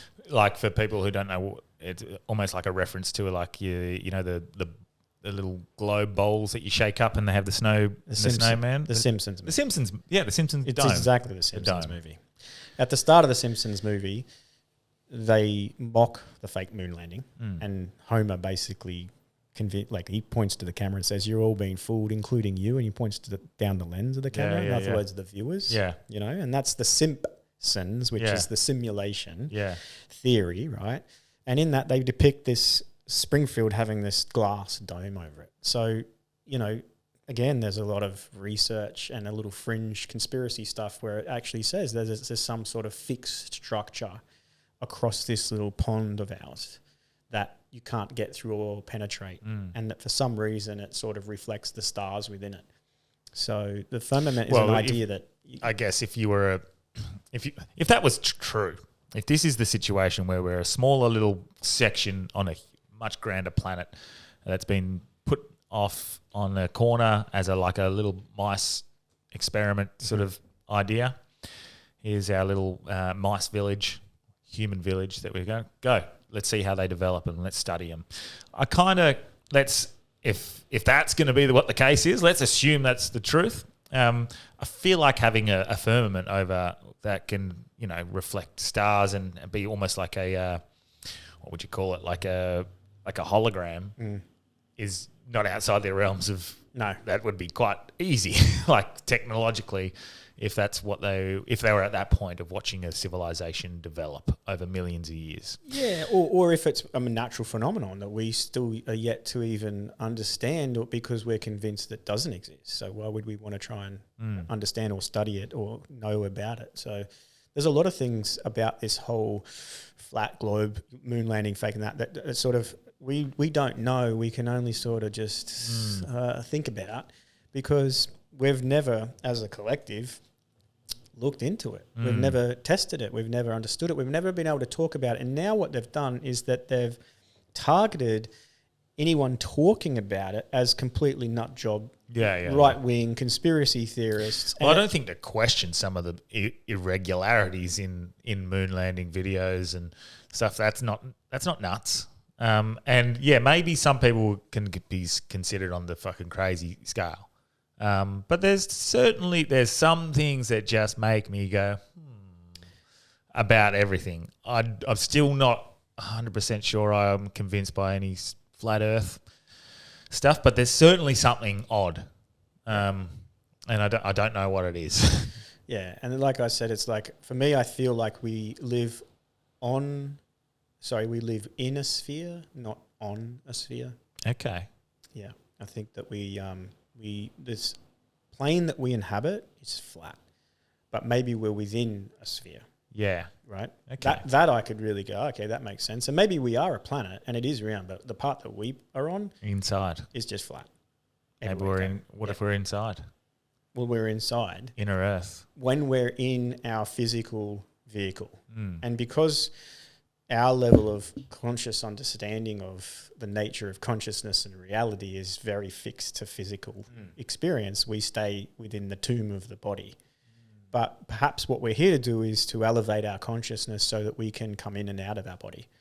And if we could come in and out of our body, perhaps there are other realms that exist outside of this petri dish or snow globe that we can access, but not physically. Wow. Maybe more consciously. Where do you sit on the concept of aliens or extraterrestrial, extra-dimensional beings? Where do you sit with that sort of stuff?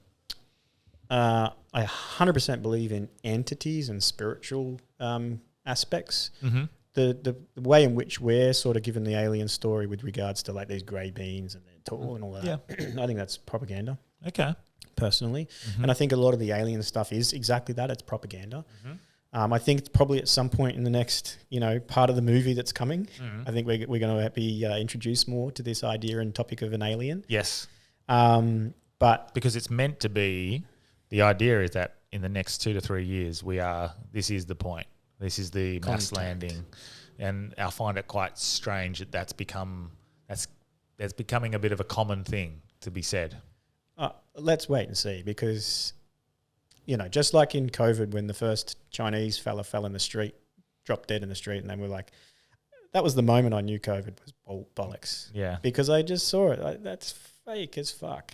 Because I'd already exposed myself to that type of access to going, questioning those things. So if they come in the next few years and there's a spacecraft that landed, I have my own belief is that I'll be able to assess that for myself and go, fuck, that's legit. Holy shit. Maybe I've been wrong about aliens, or here we go, more programming for the masses. Yeah, 100%. You know what I mean? you'll And believe. I'm leaning more towards it's just going to be more programming for the masses. Does that mean I don't believe that there are extraterrestrial beings or at least energetic spiritual entities that exist that are non-human? Absolutely, I think they absolutely do exist. Yeah. And if they took form in physical, would they look like us or not? I think they probably would look like us. Maybe they are already those entities and those spiritual beings are already walking among us, but they do so in the same suit that we wear. Yeah. I honestly think they're sort of the grey ones that they talk about. Yep. I think that's a future version of us coming back to try and come back from AI. I feel like AI integrated, well, not I feel like, as far as what I've read is that the human race got so advanced into artificial intelligence they lost their like emotional connection, and they can't get it back. So they're going to have to come back into the past and check it. That's what the story is. That's a good story. I don't know if I buy it or believe it. I entertain a lot of different ideas. Mm-hmm. I'm fucking, like I said before, I'm weird. I'm a little bit crazy, but Yeah. I think it's fun to entertain these ideas and to be open to it You as got well. you got to be able to have healthy discussion around these things rather than just shut it down because it's outside of your belief system. Right. My camera just turned off. I'm going to go turn it back on. Okay. Sorry. Then we'll finish up anyway. Yeah, sure. Don't know why it turned off.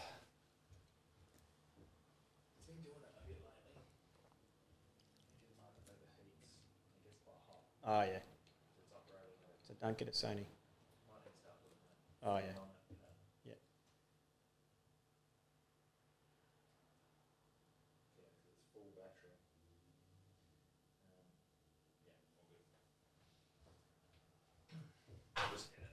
Yeah.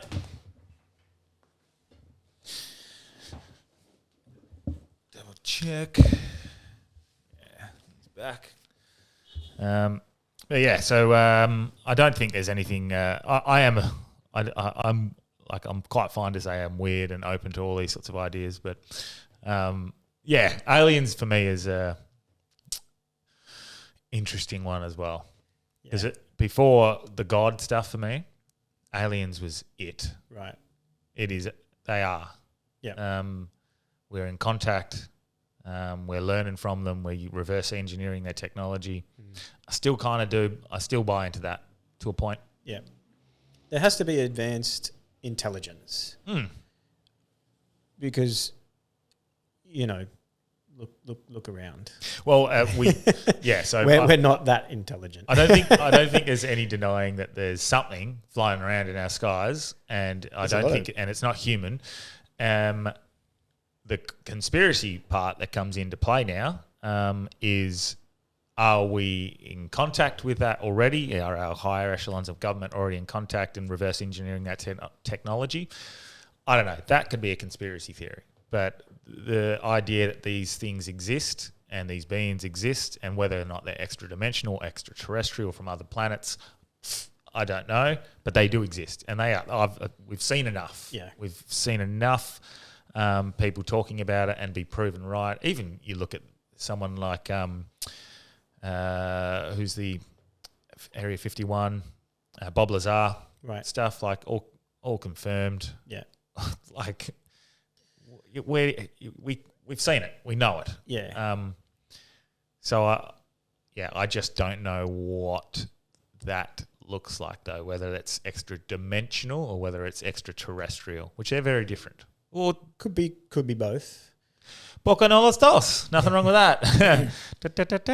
Yeah. So, I think another perspective to take here is that perhaps all this stuff we're talking about in conspiracies and information and awakening and all that stuff is just impressing upon the collective consciousness the idea that there is more and there is something and we don't know, and we're open to this idea, so that it's almost like a soft disclosure in a sense. Soft disclosure, yeah. So that we're prepared at least for the moment in which full disclosure occurs.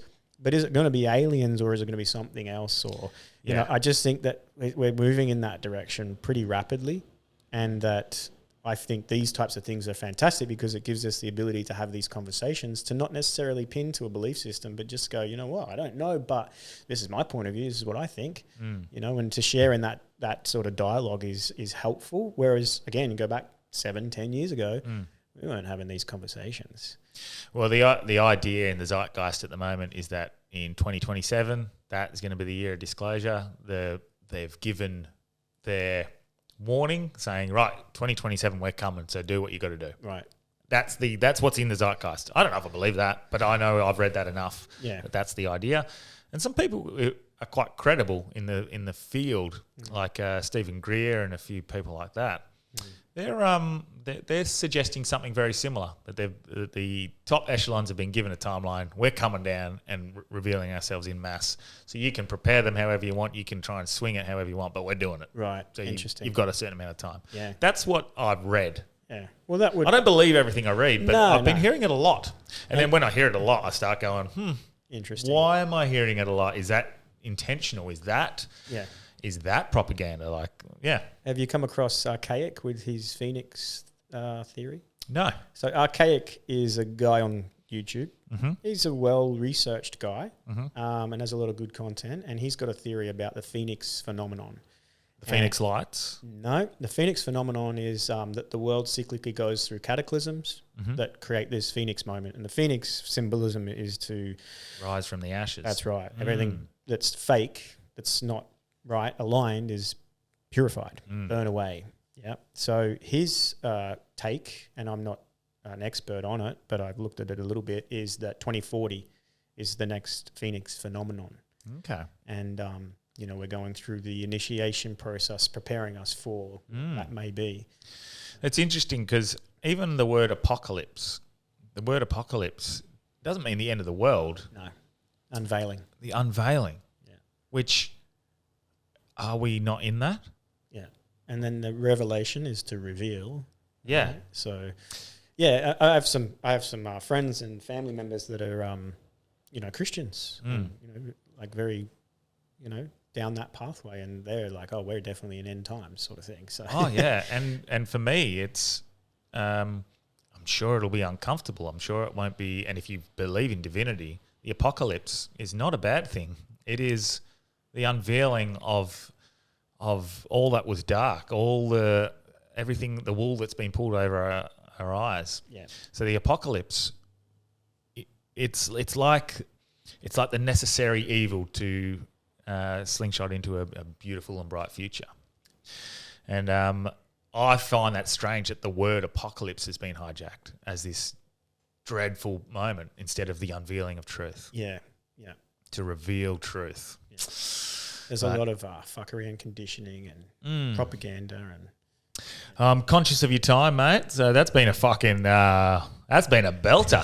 I like that one. I love these sorts of episodes. We covered a lot, didn't we? We went through a lot of different points of view. Yeah. But mate, we'll definitely have to get you back on when you're over again. Delby would definitely, his head would explode at some of the ideas that you're coming, and he'd be like, nah. So we'll have to get you back on so he can cross-examine and Absolutely. and do that. Yeah. But mate, anything? I'm going to put this out on Monday because Monday's a better day than Sunday to put it out. Sure. So anything you want to plug? Probably not while you're here, but No, but what I do is I teach people with regards to how to understand themselves through the lens of their birth chart. And I've got a academy beginning. It's going to begin in Virgo season this year, which is only a little bit over a month away. And so it's going to be basically an online platform for people to learn about themselves using their birth chart, not for people to want to be astrologers, because there's a lot of education for that. But what about just the average person that wants to know a bit more than, just what we're taught, and how to understand, look at their chart and connect to it and use it as a useful tool for self-development. So that's the next big thing that I'm launching. And other than that, I am available for online readings, past life regression therapy, quantum healing, and I have clients, every state in Australia, around every continent in the world. So you can find me through my website. Perfect. That's awesome. Thanks so much for coming on, mate. It was a fucking fun episode. I love that. So have you on next time you're over. Absolutely, mate. Thanks for having me. Cheers. Appreciate it.